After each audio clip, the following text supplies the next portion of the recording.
하나님의 말씀에 귀를 쫑긋 기울여봐요. 말씀 제목, 우리에게는 책임이 있어요. 본문 말씀, 마태복음 5장 13절부터 16절 말씀. 친구들, 안녕하세요. 날씨가 너무 추워요. 감기 걸리지 않도록 옷을 따뜻하게 입어야 해요. 날씨는 춥지만 예수님을 사랑하는 마음으로 교회에 온 친구들을 환영해요. 기쁨의 예배 함께 드려요.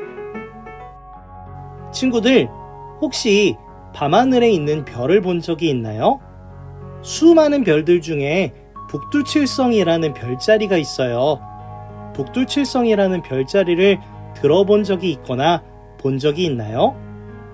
북두칠성 별자리는 북쪽 하늘에 뜨는 7개의 별이 국자 모양으로 떠 있는 별이라고 해서 북두칠성이라고 이름 붙여졌어요. 북두칠성은 항상 같은 자리에 뜨기 때문에 지금처럼 핸드폰이나 지도가 없던 옛날에 밤에 길을 잃어버렸던 사람들이 길을 찾을 수 있도록 도와주었던 길잡이 역할을 했다고 해요. 어두워서 길을 잃었다면 북두칠성을 보고 다시 가야 할 길을 찾아서 갔다고 해요. 북두칠성은 밤에 길을 잃어버린 사람들의 길잡이 역할을 하는 책임자였어요. 또 우리가 먹는 음식 맛에 책임자 역할을 하는 것이 있어요. 바로 소금이에요. 소금은 어떤 맛인가요? 맞아요. 짠맛을 내는 소금은 음식에 들어가 음식 맛이 좋아지게 만들어요. 오늘 친구들이 먹고 온 음식에도 소금이 들어가 있을 거예요.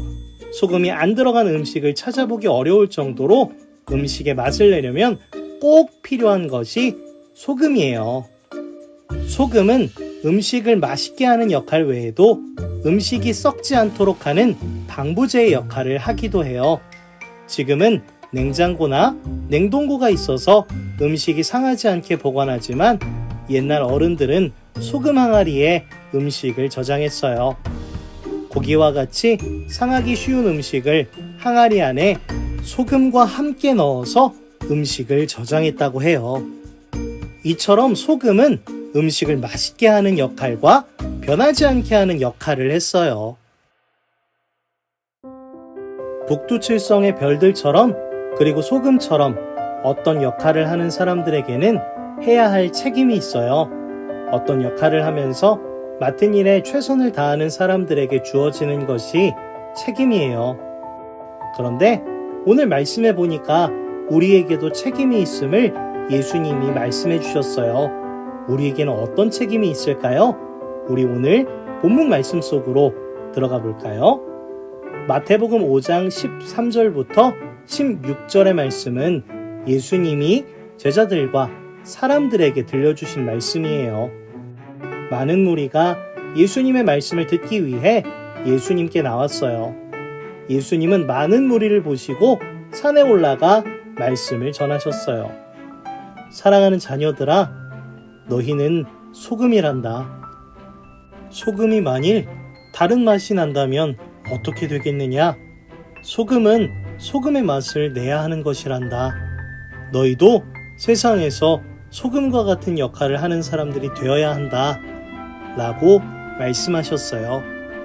맛있는 음식을 만들기 위해 소금이 그 맛을 내야 하는 것처럼 예수님은 우리가 세상에서 소금과 같이 변하지 않는 모습으로 살아야 한다고 말씀하세요. 예수님은 또 이렇게 말씀하셨어요. 사랑하는 자녀들아, 너희는 세상의 빛이란다. 빛을 감추지 못하는 것처럼, 그리고 등불을 켜서 발 아래 두지 않고 위에 올려놓는 것처럼 빛은 많은 사람들을 비추는 역할을 한단다. 그와 같이 너희 또한 그런 역할을 해야 한단다. 라고 예수님은 말씀하셨어요. 세상의 빛은 어떤 역할을 뜻할까요? 우리의 착한 마음과 착한 행동으로 세상에 있는 많은 사람들을 비추게 하라는 말씀이에요. 예수님을 믿는 우리의 착한 행동을 통하여 많은 사람들이 우리의 모습을 보고, 우와, 예수님을 믿는 그리스도인들은 저렇게 착한 행동을 하는구나. 예수님을 믿는 사람들은 행동도 다르구나. 라고 느낄 수 있도록 우리는 세상에서 착한 행동을 해야 하는 책임을 갖고 있어요. 앞에서 말한 것처럼 역할을 맡은 사람에게는 책임이 있다고 말했죠.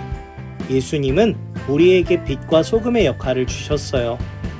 예수님을 믿는 우리는 세상에서 변하지 않고 우리의 착한 행동을 통해 많은 사람을 비추는 빛의 역할을 해야 해요. 바로 이것이 우리의 책임이에요.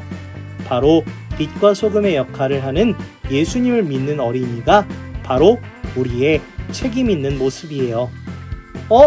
전도사님, 그러면 세상에서 빛과 소금의 역할을 다한다는 것은 뭐예요? 라는 궁금증이 생길 수도 있어요. 우리는 어떻게 해야 빛과 소금에 맡은 역할의 책임을 다할 수 있을까요? 소금은 변하지 않고 맛을 내고 음식이 썩지 않도록 하는 역할의 책임을 다한다고 했죠? 우리도 소금처럼 변하지 않아야 해요. 예수님을 믿는 마음이 변하지 않고 예수님의 말씀을 사랑하고 그 말씀을 지키는 마음과 모습이 변하지 않는 모습을 말해요. 예수님을 믿는 마음과 모습이 변하지 않아야 빛의 역할도 잘 할 수 있어요. 우리의 착한 행동을 통해 많은 사람들이 하나님을 만나고 하나님께 감사하는 삶을 살게 될 거예요. 그렇다면 어떤 행동이 착한 행동일까요? 먼저 예수님께서 말씀하신 것을 잘 지키고 행동하는 것이에요. 예수님께서는 하나님을 사랑하고 이웃을 사랑하라고 말씀하셨어요. 그리고 어려움을 겪고 힘들어하는 사람들을 도와주라고 말씀하셨어요. 우리는 이 말씀을 따라 행동해야 해요. 하나님을 사랑하는 마음으로 내 주변에 있는 사람들을 사랑해주고 보살펴주는 것이에요. 친구가 혼자 울고 있으면 가서 따뜻하게 안아주고, 아픈 친구가 있으면 도와주고, 친구들에게 나쁜 말을 하지 않고 따돌리지 않고 함께 잘 지내는 것도 바로 착한 행동이에요. 또 길거리에 쓰레기를 버리지 않고 혹시 쓰레기가 버려져 있다면 주워서 쓰레기를 쓰레기통에 버리는 것도 아주 착한 행동이죠. 예수님은 우리에게 빛과 소금의 역할을 주시고 그 책임을 다하라고 말씀하셨어요. 우리가 예수님을 믿는 마음으로 빛과 소금의 역할에 책임을 다하는 어린이들이 되길 바래요. 우리는 11월 한 달 동안 책임에 대해 배웠어요. 예수님을 믿는 그리스도인들, 우리들에게는 책임이 있어요. 세상에서 빛과 소금의 역할을 하면서 해야 할 책임이 있음을 알고 책임감 있는 예수님의 어린이가 되기를 소망해요. 우리 다 함께 기도할까요? 예수님, 감사합니다. 오늘 우리에게 책임이 있음을 알았습니다. 세상에서 빛과 소금의 책임을 다하는 어린이가 될 수 있도록 도와주세요. 우리의 변하지 않는 마음과 착한 행동을 보고 사람들이 예수님께 돌아올 수 있는 책임감 있는 어린이가 될 수 있도록 도와주세요. 예수님의 이름으로 기도드립니다. 아멘.